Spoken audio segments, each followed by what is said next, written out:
भारत ने हाल ही में Israeli heron drone खरीदने का निर्णय लिया है और यह एक महत्वपूर्ण कदम है।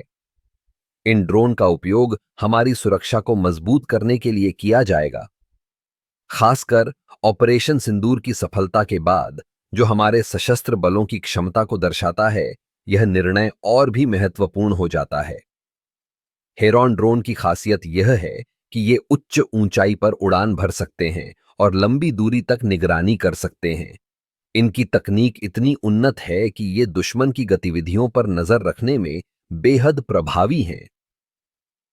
अब भारत इन ड्रोन को स्पाइक मिसाइलों से लैस करने की योजना बना रहा है।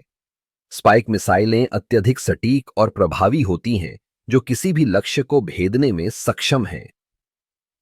इसका मतलब है कि हम अपने ड्रोन का उपयोग न केवल निगरानी के लिए, बल्कि सटीक हमलों के लिए भी कर सकेंगे।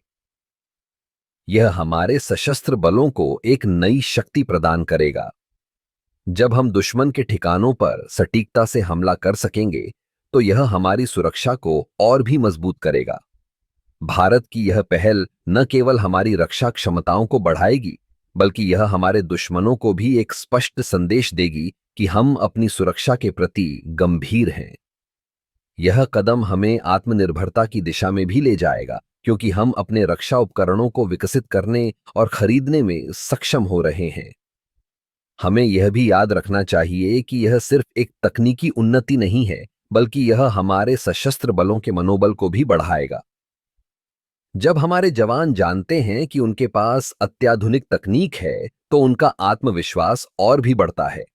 इसलिए यह निर्णय भारत के लिए एक महत्वपूर्ण मील का पत्थर है। हमें उम्मीद है कि यह हमारे सुरक्षा तंत्र को और मजबूत करेगा और हमें एक सुरक्षित भविष्य की ओर ले जाएगा। भारत की यह नई रणनीति निश्चित रूप से हमारे देश की रक्षा को और अधिक प्रभावी बनाएगी।